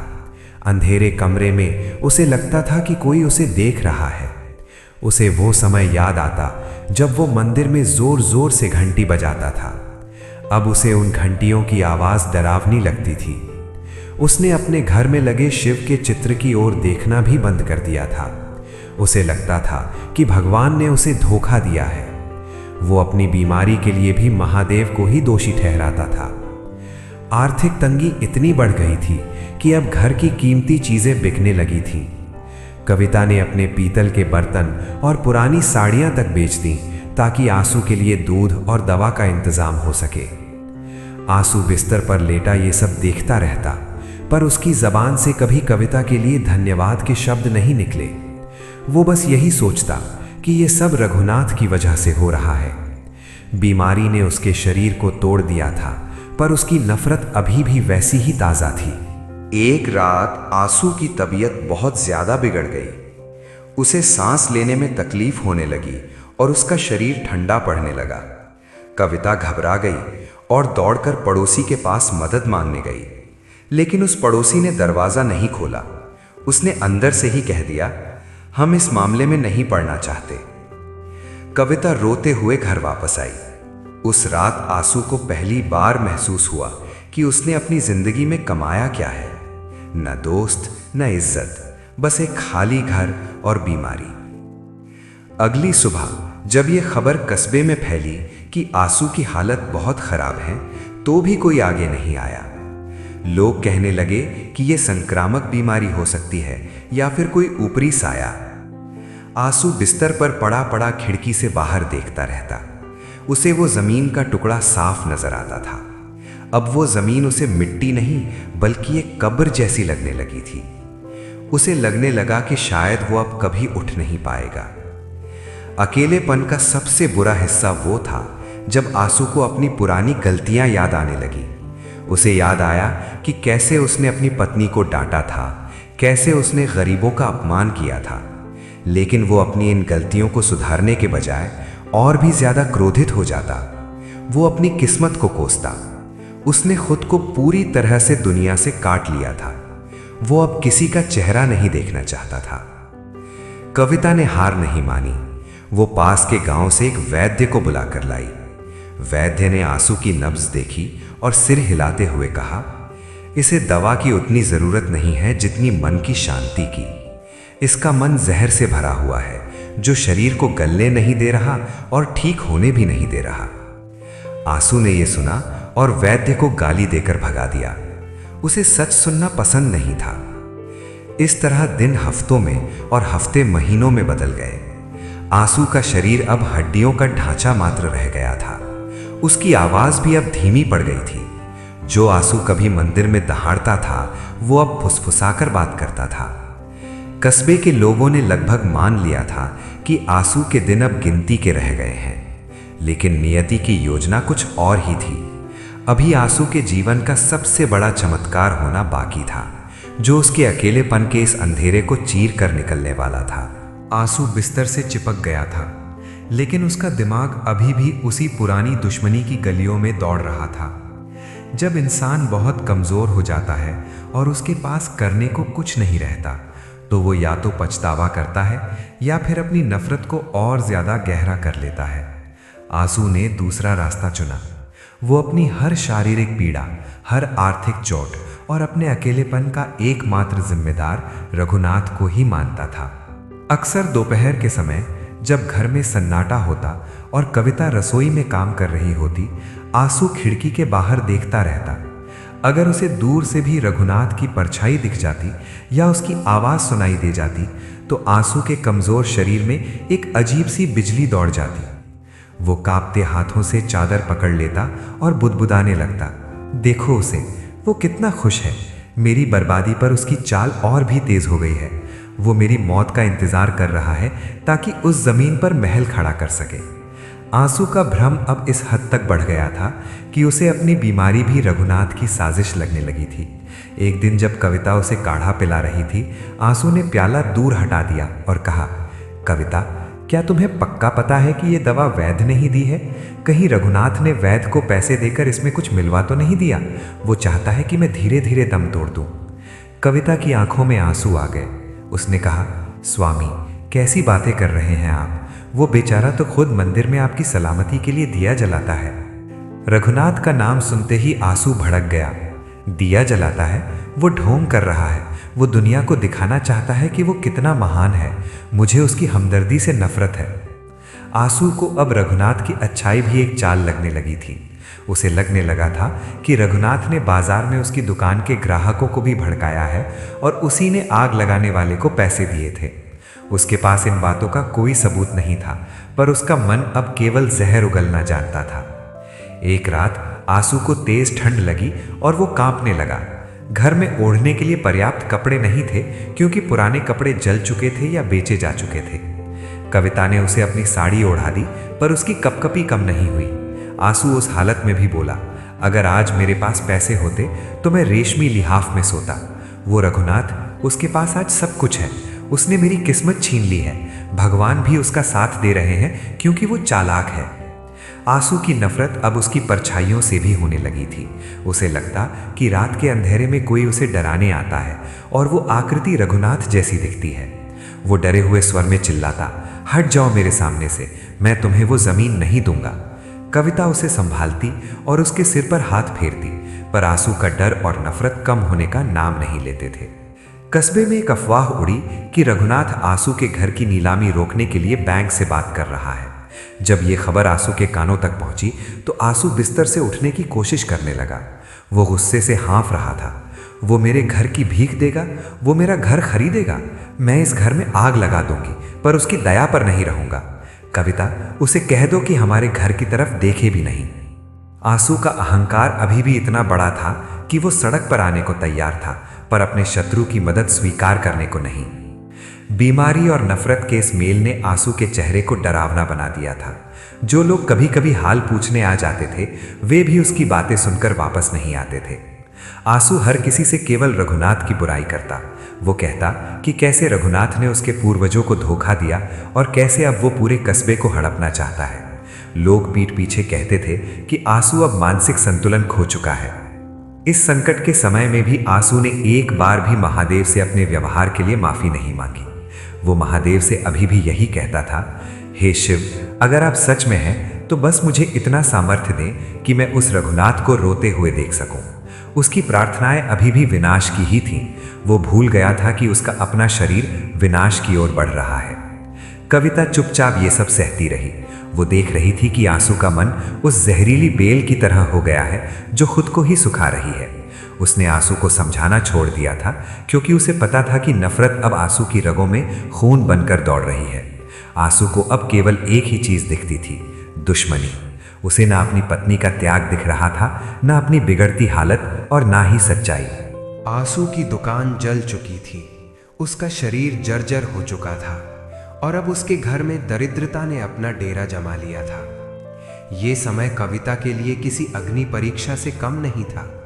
एक तरफ उसका बीमार पति था जो पल पल नफरत और बीमारी की आग में जल रहा था, और दूसरी तरफ घर का वो खाली कोना था जहां अब राशन के डिब्बे भी खाली होने लगे थे। कविता के लिए सबसे बड़ी चुनौती ये थी कि वो अपने विश्वास को कैसे बचाए रखे जब चारों ओर केवल अंधकार ही अंधकार दिख रहा था। घर में अब एक वक्त की रोटी का संकट खड़ा हो गया था। आंसू को दवाइयों की जरूरत थी, लेकिन जेब में 1 रुपया भी नहीं बचा था। कविता ने अपनी शादी के जोड़े से लेकर पुराने कांसे के बर्तन तक बेच दिए थे। एक दिन ऐसा आया जब घर में आंसू को खिलाने के लिए दलिया बनाने भर का अनाज भी नहीं बचा। कविता ने अपनी भूख को मार लिया, लेकिन वो नहीं चाहती थी कि उसका बीमार पति भूखा रहे। उसने चुपचाप पड़ोसियों से मदद मांगने की कोशिश की, लेकिन आंसू के व्यवहार की वजह से लोगों ने अपने दरवाजे बंद कर लिए थे। कविता की ये परीक्षा केवल आर्थिक नहीं थी, बल्कि मानसिक भी थी। आंसू बिस्तर पर पड़ा पड़ा हर समय उसे ताने देता था। वो कहता, क्या कर रही हो सारा दिन? अगर तुमने मेरा साथ दिया होता और उस रघुनाथ के खिलाफ खड़ी होती तो आज ये दिन नहीं देखना पड़ता। कविता बिना कुछ बोले उसके कड़वे बोल सुनती और उसके घावों पर पट्टी करती। वो मन ही मन सोचती कि क्या कभी उसके स्वामी की बुद्धि फिर से शुद्ध होगी। उसका विश्वास डगमगाने लगा था, पर वो फिर से अपने छोटे से मंदिर के सामने बैठ जाती और कहती, हे महादेव, मुझे टूटने मत देना। एक दोपहर कविता बाजार गई थी ताकि अपनी आखिरी सोने की चूड़ी बेच सके। बाजार में उसे रघुनाथ की पत्नी मिली। रघुनाथ की पत्नी ने कविता के हाथ पकड़े और उसकी आंखों में आंसू आ गए। उसने कहा, बहन, हमें सब पता है, क्यों इतना कष्ट झेल रही हो? रघुनाथ जी ने कहा है कि तुम जब चाहो हमसे मदद ले सकती हो। कविता का स्वाभिमान और आंसू की दी हुई कस्में उसके सामने आ गईं। उसने हाथ जोड़ लिए और बिना कुछ बोले वहां से भाग खड़ी हुई। उसे लगा कि अगर उसने मदद ली तो वो आंसू के साथ विश्वासघात होगा। अभाव का असर अब घर की हर चीज पर दिखने लगा था। बारिश का मौसम आया तो छत से पानी टपकने लगा। आंसू का बिस्तर गीला होने लगा, पर मरम्मत के लिए पैसे नहीं थे। कविता पूरी रात जागकर आंसू के ऊपर छाता लेकर बैठी रहती ताकि उसे ठंड न लगे। उस अंधेरी रात में बिजली की कड़कड़ाहट के बीच कविता को महसूस हुआ कि असली गरीबी धन की नहीं बल्कि मन की होती है। आंसू अभी भी रघुनाथ को कोस रहा था, जबकि कविता उसकी जान बचाने के लिए खुद को गला रही थी। घर में शांति बनाए रखने के लिए कविता ने एक नया काम शुरू किया। वो रात के अंधेरे में दूसरों के खेतों से गिरी हुई लकड़ियां और अनाज के दाने चुनकर लाती ताकि आंसू को पता न चले। वो नहीं चाहती थी कि आंसू को अपनी लाचारी का एहसास हो, क्योंकि वो जानती थी कि आंसू का अहंकार ही उसकी एकमात्र जीने की वजह बचा था। अगर उसे पता चलता कि उसकी पत्नी दूसरों के खेतों में दाने चुन रही है तो शायद वो सदमे से ही मर जाता। एक दिन घर के बाहर बैंक का नोटिस चिपक गया। घर की नीलामी की तारीख तय हो गई थी। आंसू को जब ये पता चला तो वो पागलों की तरह हंसने लगा। लो कविता, अब ये घर भी जाएगा, अब तो रघुनाथ खुश होगा। वो इसी दिन का इंतजार कर रहा था। कविता का धैर्य अब जवाब देने लगा था। वो पहली बार आंसू के सामने जोर से रो पड़ी। उसने कहा, स्वामी, क्या आपको अब भी केवल रघुनाथ ही दिखता है? क्या आपको मेरी मेहनत, मेरी भूख और मेरा त्याग नहीं दिखता? हम घर खो रहे हैं क्योंकि आप अपनी नफरत नहीं छोड़ पा रहे। आंसू उस दिन पहली बार चुप हुआ। उसने कविता की सूखी हुई कलाई और उसके फटे हुए कपड़े देखे। उसे एक पल के लिए अपनी गलती का एहसास हुआ, पर अगले ही पल फिर से नफरत का पर्दा उसकी आंखों पर गिर गया। उसने मुंह फेर लिया और दीवार की तरफ देखने लगा। कविता ने समझ लिया कि आंसू का हृदय पत्थर का हो चुका है। अब केवल कोई चमत्कार ही उसे बदल सकता था। अभाव और विश्वास की इस जंग में कविता अकेली पड़ती जा रही थी। उसे लगने लगा था कि उसकी प्रार्थनाएं बेअसर हो रही हैं। मंदिर के पुजारी ने उसे एक दिन राह चलते देखा तो कहा, बेटी, जब तक रोगी खुद ठीक नहीं होना चाहता, दवा काम नहीं करती। तुम्हारे पति का रोग शरीर में नहीं, उसकी आत्मा में है। कविता ने पुजारी की बात सुनी और तय किया कि वो अब आंसू के लिए नहीं बल्कि उसके विवेक के लिए प्रार्थना करेगी। उस रात कविता ने बिना कुछ खाए पूरी रात महादेव के सामने दीपक जलाकर रखा। उसने संकल्प लिया कि जब तक आंसू के मन का द्वेष खत्म नहीं होगा वो अन्न ग्रहण नहीं करेगी। घर में राशन नहीं था, ये मजबूरी थी, पर अब कविता ने इसे अपनी तपस्या बना लिया था। अभाव अब उसकी शक्ति बन चुका था। वो देखना चाहती थी कि महादेव कब तक उसकी परीक्षा लेते हैं। आंसू के जीवन में अब वो समय आ गया था जिसे लोग बुरा वक्त कहते हैं। लेकिन आंसू के लिए ये केवल बुरा वक्त नहीं था, बल्कि उसके द्वारा बोए गए कड़वे बीजों की फसल काटने का समय था। घर के बाहर बैंक का नोटिस लगा था और घर के भीतर दरिद्रता का वास था। सबसे दुखद बात ये थी कि जिस समाज और जिन रिश्तेदारों के सामने आंसू अपनी झूठी शान बघारता था, उन सब ने अब उससे पूरी तरह मुंह मोड़ लिया था। आंसू के कुछ सगे भाई और करीबी रिश्तेदार पास के ही गांव में रहते थे। जब आंसू अमीर था तो ये लोग अक्सर उसके घर आते थे, उसके हाथ का बना पकवान खाते थे और उससे आर्थिक मदद भी लेते थे। लेकिन जैसे ही आंसू की दुकान जली और वो कर्ज में डूबा, वे सब ऐसे गायब हो गए जैसे कभी थे ही नहीं। कविता ने एक एक करके सबको चिट्ठी भेजी, संदेश भिजवाए कि आंसू बहुत बीमार है और घर की नीलामी होने वाली है, पर किसी का कोई जवाब नहीं आया। एक दिन आंसू का छोटा भाई बाजार आया था। कविता ने उसे देखा और दौड़कर उसके पास गई। उसने आंखों में आंसू भरकर कहा, भाई साहब, आपके बड़े भाई बिस्तर पर हैं, कम से कम एक बार आकर देख तो लीजिए। भाई ने नजरें चुराते हुए कहा, देखो कविता, हम खुद बहुत तंगी में हैं, और फिर आंसू भैया का स्वभाव तो तुम जानती ही हो, वे किसी की सुनते तो है नहीं, बेकार में आकर झगड़ा करने से क्या फायदा। इतना कहकर वो जल्दी से निकल गया। कविता वहीं सड़क पर खड़ी रह गई। उसे पहली बार एहसास हुआ कि रिश्ते खून से नहीं, वक्त से चलते हैं। आंसू बिस्तर पर पड़ा ये सब सुनता और देखता रहता। उसे अपनी इस उपेक्षा पर बहुत गुस्सा आता। वो कहता, देखो इन लोगों को, जब मेरे पास पैसा था तो ये मेरे तलवे चाटते थे, आज मैं मुसीबत में हूं तो सब ने साथ छोड़ दिया। ये सब महादेव की मर्जी है, वो चाहता है कि मैं तड़प तड़प कर मरूं। आंसू को अभी भी अपनी गलती नजर नहीं आ रही थी। उसे ये नहीं लग रहा था कि उसने खुद अपनी कड़वी जबान और अहंकार से इन सबको दूर किया है।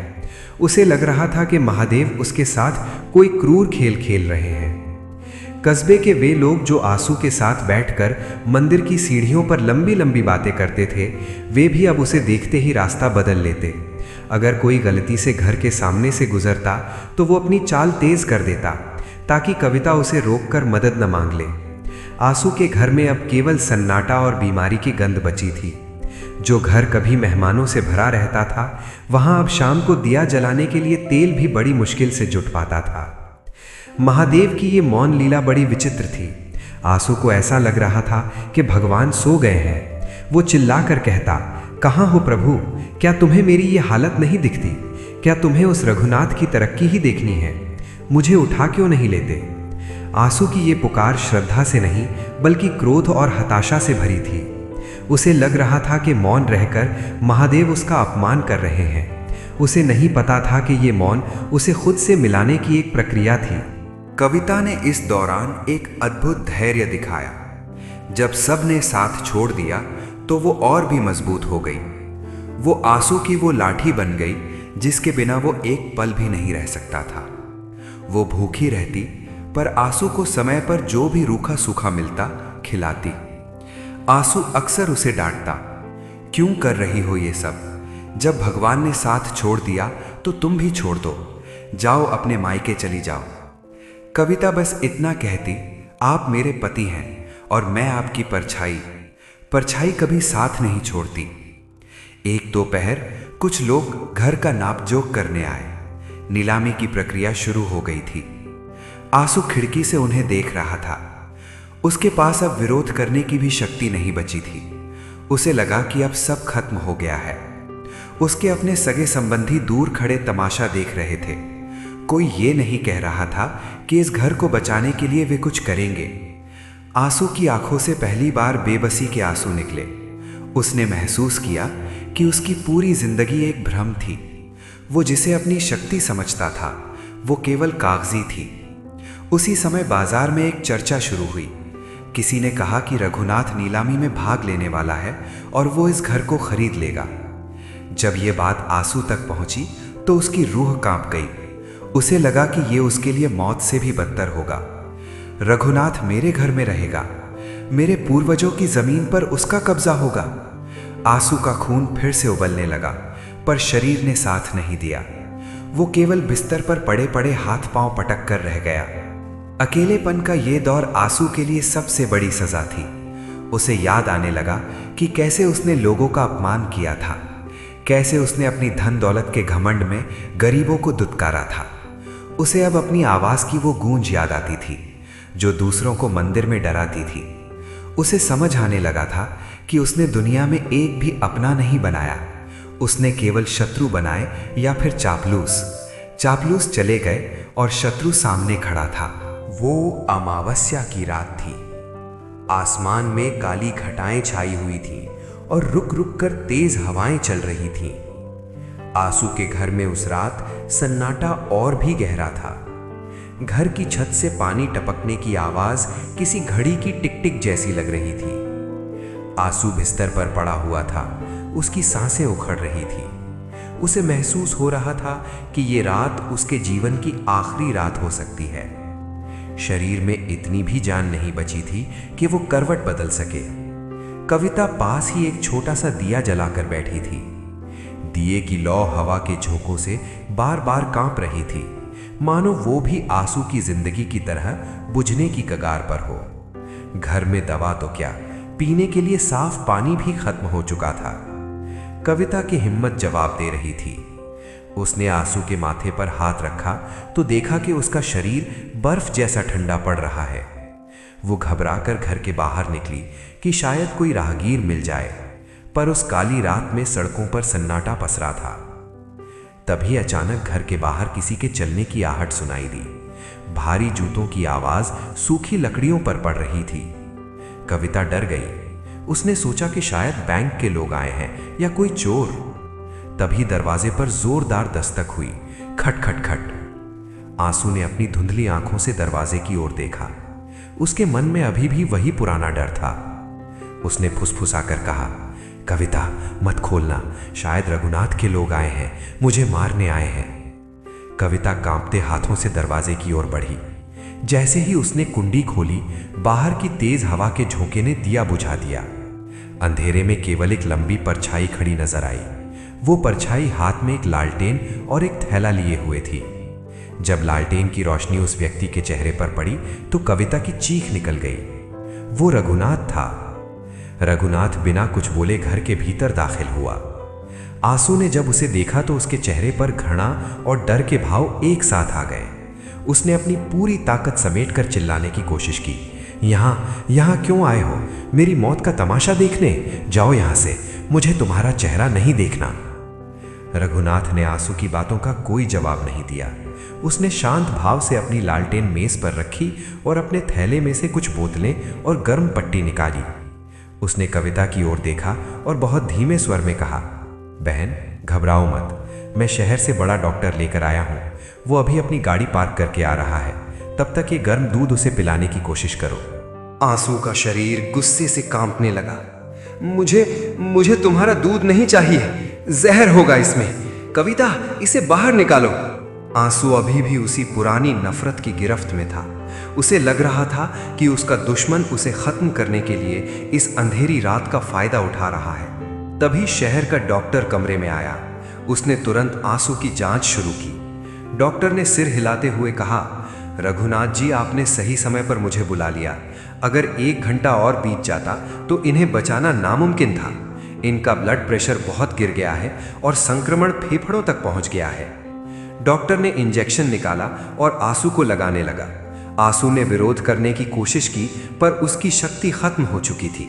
पूरी रात रघुनाथ वहीं बैठा रहा। उसने अपने हाथों से आंसू के गीले बिस्तर को बदला, खिड़कियों के छेद बंद किए ताकि ठंडी हवा अंदर ना आए, और रसोई में जाकर खुद चाय बनाई। वो आंसू के पैरों के पास बैठा रहा, जैसे कोई छोटा भाई अपने बड़े भाई की सेवा करता है। आंसू चुपचाप ये सब देख रहा था। उसके मन में एक युद्ध चल रहा था। एक तरफ उसका सालों पुराना अहंकार था जो कह रहा था कि ये सब दिखावा है, और दूसरी तरफ उसकी आंखों के सामने घट रही हकीकत थी। सुबह होने को थी, बारिश थम चुकी थी। आंसू की सांसें अब कुछ स्थिर होने लगी थीं। उसने देखा कि रघुनाथ कुर्सी पर बैठे बैठे ही सो गया है। उसके कपड़े कीचड़ से सने थे और उसके हाथों पर वही पुराने निशान थे जो उसने आंसू की दुकान की आग बुझाते समय झेले थे। आंसू को पहली बार एहसास हुआ कि जिस व्यक्ति को वो अपना सबसे बड़ा शत्रु मानता था, वही इस काली रात में यमराज के सामने दीवार बनकर खड़ा रहा। जब रघुनाथ की आंख खुली तो उसने देखा कि आंसू उसे गौर से देख रहा है। रघुनाथ मुस्कुराया और बोला, आंसू भैया घबराइए मत, बैंक से मेरी बात हो गई है, आपका घर नीलाम नहीं होगा। मैंने जमीन के उस विवादित टुकड़े को बाजार भाव पर खरीद लिया है और वो पैसा बैंक में जमा कर दिया है। अब वो जमीन मेरी है, पर ये घर आपका ही रहेगा। आप बस जल्दी ठीक हो जाइए। आंसू की आंखों से आंसू बहने लगे। ये नफरत के आंसू नहीं थे, बल्कि उस बोझ के गिरने के आंसू थे जिसे वो सालों से ढो रहा था। जिसे वो शत्रु समझ रहा था, वो उसके लिए देवदूत बनकर आया था। आंसू को अपनी हर गाली, अपनी हर बद्दुआ और अपना हर वो सोमवार याद आने लगा जब उसने मंदिर में रघुनाथ की बर्बादी मांगी थी। उस अंधेरी रात ने आंसू के भीतर के उस राक्षस को मार दिया था जो केवल नफरत पालना जानता था। आंसू ने कांपते हुए हाथ से रघुनाथ का हाथ पकड़ा। उसके होंठ हिल रहे थे, पर शब्द नहीं निकल पा रहे थे। रघुनाथ ने उसके हाथ पर अपना दूसरा हाथ रखा और कहा, कुछ मत बोलिए भैया, महादेव ने ही सही समय पर मुझे यहाँ भेजा है, सब ठीक हो जाएगा। सूरज की पहली किरण जब आंसू के कमरे में खिड़की के रास्ते दाखिल हुई तो कमरे का नजारा बदल चुका था। दवा और डॉक्टर की देखभाल से आंसू का शरीर थोड़ा स्थिर हुआ था, लेकिन उसका मन अब एक अलग ही आग में जल रहा था। ये पश्चाताप की अग्नि थी। उसने देखा कि रघुनाथ रात भर जागने के बाद अब घर के आंगन में लगे नल पर मुंह धो रहा है। कविता पास ही खड़ी थी और उसकी आंखों में हफ्तों बाद पहली बार डर की जगह कृतज्ञता के आंसू थे। आंसू बिस्तर पर लेटा हुआ अपनी छत को घूर रहा था। उसे अपनी पूरी जिंदगी किसी फिल्म की तरह अपनी आंखों के सामने चलती हुई दिखाई दे रही थी। उसे याद आया कि कैसे उसने सालों पहले उस जमीन के लिए रघुनाथ के पिता को सबके सामने भला बुरा कहा था। उसे याद आया कि कैसे उसने अपनी दुकान की सफलता को अपनी महानता मान लिया था। उसे वे तमाम सोमवार याद आए जब वो शिवलिंग पर दूध चढ़ाते समय मन ही मन रघुनाथ के बच्चों की बर्बादी की प्रार्थना करता था। जैसे जैसे सूरज ऊपर चढ़ रहा था, आंसू के भीतर का बोझ बढ़ता जा रहा था। उसे लग रहा था कि वो इस एहसान के नीचे दबा जा रहा है। जिस व्यक्ति को उसने समाज में बदनाम करने की कोई कसर नहीं छोड़ी, जिस व्यक्ति पर उसने आग लगाने का झूठा इल्जाम लगाया, वही व्यक्ति आज उसके घर की छत और उसकी जान बचाने वाला फरिश्ता निकला।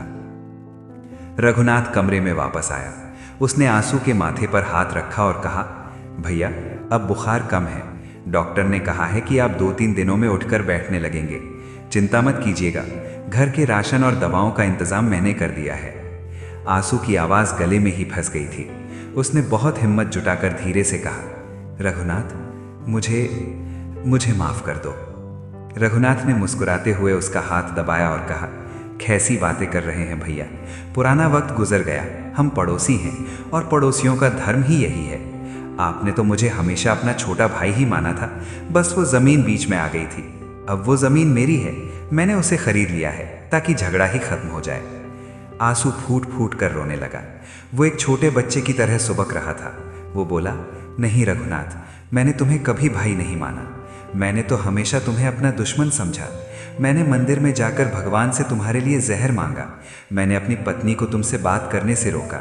मैं कितना नीच था कि तुम्हारी दी हुई मदद को भी ठोकर मार देता था। आज मेरी जान बच गई, पर मेरी रूह शर्मिंदा है। कविता ये सब दरवाजे पर खड़ी सुन रही थी। उसे लगा कि आज उसके घर के मंदिर में सचमुच महादेव का प्रवेश हुआ है। पश्चाताप के ये आंसू उन हजारों लीटर दूध और जल से कहीं ज्यादा पवित्र थे जो आंसू ने सालों से शिवलिंग पर चढ़ाए थे। आंसू को समझ आ गया था कि सच्ची भक्ति का अर्थ किसी को नीचा दिखाना नहीं, बल्कि सबके भीतर के ईश्वर को पहचानना है। पश्चाताप की ये अग्नि आंसू के भीतर के सारे मैल को जलाकर राख कर रही थी। वो बार बार रघुनाथ का हाथ पकड़ता और उसे चूम लेता। उसे लग रहा था कि वो एक नए संसार में आ गया है जहां नफरत की कोई जगह नहीं है। उस दिन आंसू ने न सिर्फ बीमारी से जंग जीती, बल्कि अपने अहंकार पर भी विजय पाली थी। सत्य के इस साक्षात्कार ने उसे एक भक्त से एक इंसान बना दिया था। आंसू को पूरी तरह ठीक होने में लगभग 1 महीना लगा, लेकिन ये महीना उसके पुराने जीवन के किसी भी महीने से बिल्कुल अलग था।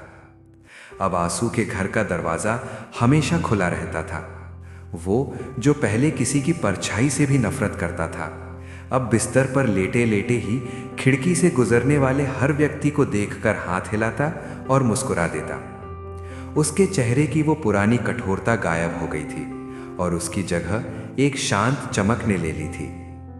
एक सुबह आंसू पहली बार लाठी के सहारे धीरे धीरे चलकर घर के बाहर आंगन में आया। धूप खिली हुई थी और हवा में एक ताजगी थी। उसने देखा कि सामने वही जमीन का टुकड़ा था जिसे लेकर बरसों तक खून खराबे और मुकदमों की बात हुई थी। रघुनाथ वहां कुछ मजदूरों के साथ खड़ा था। जैसे ही रघुनाथ ने आंसू को बाहर देखा, वो दौड़ कर आया और उसे सहारा देकर एक कुर्सी पर बिठाया।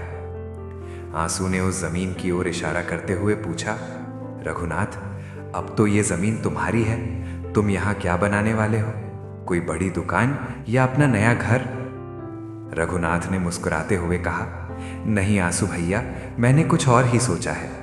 इस जमीन ने हमारे परिवारों को बहुत दर्द दिया है।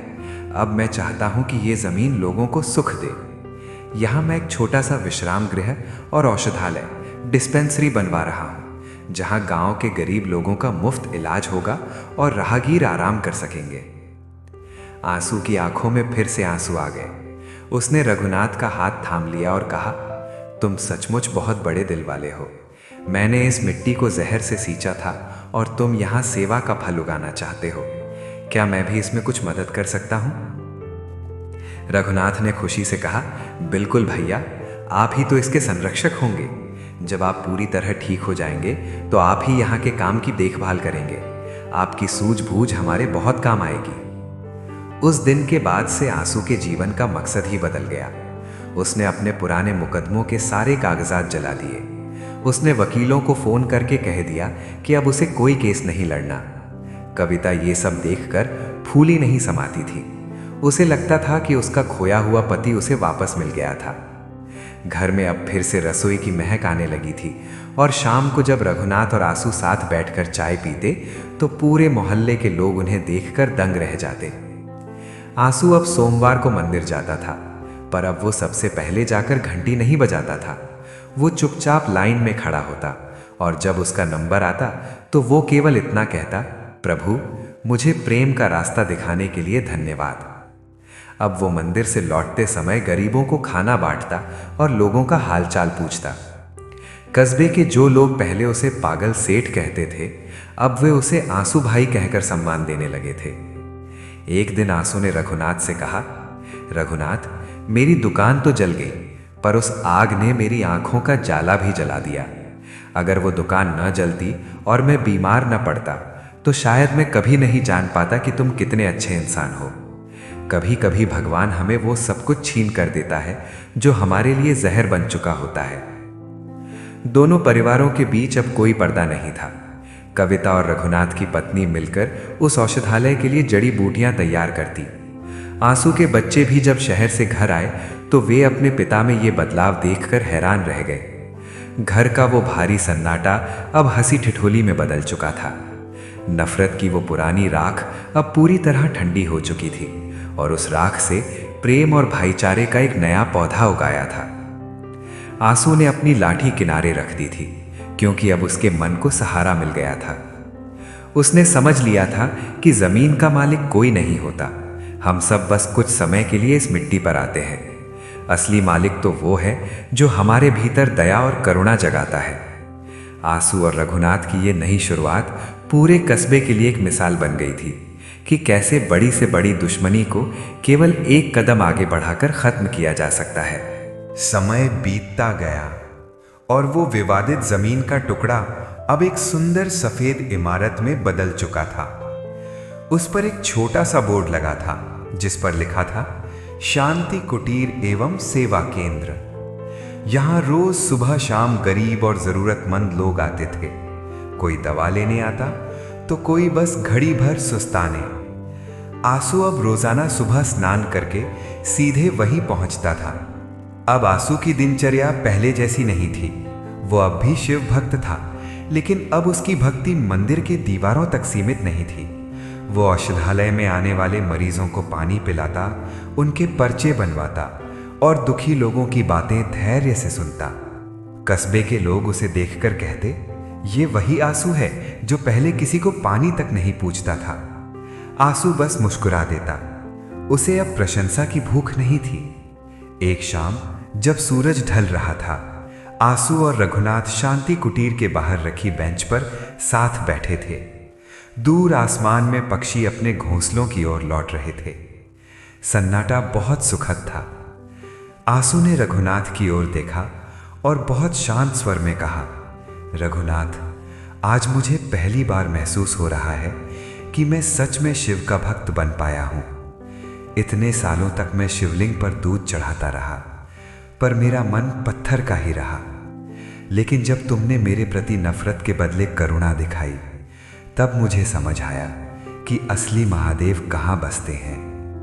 रघुनाथ ने आंसू का हाथ दबाया और कहा, भैया, हम सब राही हैं, कभी कभी रास्ता भटक जाते हैं। महादेव ने बस मुझे जरिया बनाया ताकि हम दोनों फिर से एक हो सकें। आज इस जमीन पर जो शांति है, वो उस मुकदमे की जीत से हजारों गुना ज्यादा कीमती है। आंसू के घर में अब फिर से खुशहाली लौट आई थी। उसने एक छोटी सी किराने की दुकान फिर से शुरू कर ली थी। वो दुकान पहले जितनी बड़ी तो नहीं थी, पर उसमें बरकत बहुत थी। अब आंसू न तो किसी को कम तौलता था और न ही किसी से ऊंची आवाज में बात करता था। कविता की आंखों में अब हमेशा एक संतोष का भाव रहता था। वो अब आंसू के साथ मिलकर शाम को दीप जलाती और दोनों साथ में पूरे कस्बे के कल्याण की प्रार्थना करते। एक सोमवार के दिन आंसू फिर से उसी पुराने मंदिर गया जहां वो बरसों से जाता आ रहा था। पुजारी जी उसे देखकर हैरान रह गए। आंसू ने इस बार ना तो जोर से घंटी बजाई और ना ही सबसे आगे खड़े होने की कोशिश की। उसने चुपचाप सबसे पीछे खड़े होकर हाथ जोड़े। उसकी आंखों से 2 आंसू टपके और शिवलिंग के चरणों में गिर गए। पुजारी जी समझ गए कि आज आंसू की पूजा सफल हो गई है। कहानी का ये अंत हमें बताता है कि जीवन में धन, जमीन और अहंकार सब यहीं रह जाते हैं। जो साथ जाता है वो है हमारा व्यवहार और हमारा प्रेम। आंसू जो अपनी नफरत में जलकर राख हो रहा था, उसने रघुनाथ के प्रेम और क्षमा की वजह से एक नया जीवन पाया। वो जमीन का टुकड़ा जो कभी मौत का कारण बन सकता था, अब जीवन बचाने का केंद्र बन गया था। कस्बे में आज भी आंसू और रघुनाथ की दोस्ती की कहानियां सुनाई जाती हैं। लोग कहते हैं कि दुश्मनी चाहे कितनी भी पुरानी और गहरी क्यों ना हो, उसे करुणा और सच्चे पश्चाताप से मिटाया जा सकता है। आंसू ने अपनी पुरानी पहचान को उस आग में ही छोड़ दिया था और वो एक ऐसे इंसान के रूप में उभरा जिसने सचमुच शांति को पा लिया था। भक्त बंधुओं, अब ये पावन कथा अपने अंतिम चरण में पहुंच चुकी है। आंसू और रघुनाथ की ये कहानी हमें जीवन का एक बहुत बड़ा सत्य सिखाती है। ये सिखाती है कि अहंकार और नफरत इंसान को बाहर से नहीं बल्कि अंदर से तोड़ देते हैं। आंसू ने एक छोटे से जमीन के टुकड़े को अपनी शान और प्रतिष्ठा बना लिया और उसी अहंकार में वो अपने जीवन की सबसे बड़ी पूंजी, सुख, स्वास्थ्य और अपने पन को सब कुछ खो बैठा। मुकदमे, वैर और द्वेष ने उसके व्यापार को भी नष्ट कर दिया और उसके शरीर को भी रोगों से भर दिया। जब संकट आया तब उसका अहंकार ही उसकी सबसे बड़ी दीवार बन गया और वो अपनों से भी दूर होता चला गया। लेकिन इस कथा का सबसे उजला पक्ष रघुनाथ का चरित्र है। उसने नफरत का जवाब नफरत से नहीं बल्कि क्षमा और करुणा से दिया। जिस व्यक्ति ने उसे वर्षों तक कष्ट दिया, जब वही व्यक्ति मृत्यु की कगार पर था, तब रघुनाथ ने बिना किसी स्वार्थ के उसकी रक्षा की। उसने ना अपना धन देखा, ना अपना भय, बस मानवता को धर्म मानकर आगे बढ़ा। यही निस्वार्थ सेवा आंसू के पत्थर जैसे हृदय को पिघला गई। भक्त बंधुओं, यही सच्ची भक्ति है, यही भगवान शिव का मार्ग है। महादेव को दिखावे की पूजा नहीं चाहिए, उन्हें चाहिए करुणा, क्षमा और मानवता। ये कथा हमें सिखाती है कि माफ करने वाला हमेशा मांगने वाले से बड़ा होता है और प्रेम वो शक्ति है जो वर्षों की दुश्मनी को भी समाप्त कर सकती है। जहां अहंकार विनाश लाता है, वहीं क्षमा और सेवा जीवन में शांति, स्वास्थ्य और ईश्वर की कृपा ले आती है। भक्त बंधुओं, अगर ये कथा आपके हृदय को छू गई हो, अगर इससे आपको जीवन में सही राह चुनने की प्रेरणा मिली हो, तो हमारे श्री ज्ञान चैनल को अभी सब्सक्राइब कीजिए। आपका एक सब्सक्राइब हमें नहीं बल्कि ऐसे ही और भक्तों तक ये ज्ञान पहुंचाने में सहायता करता है। और अंत में मेरी एक विनम्र प्रार्थना है, हे भगवान शिव, जिस भी भक्त ने इस कथा को श्रद्धा से, ध्यान से और पूरे मन से अंत तक सुना है, आप उसके जीवन से अहंकार, द्वेष और कष्ट को दूर करें। उसके हृदय में क्षमा, उसके घर में शांति और उसके जीवन में सुख समृद्धि का वास हो। कोई विपत्ति उसके द्वार तक ना आए और आपकी कृपा सदा उस पर बनी रहे। हर हर महादेव। जय शिव शंभू।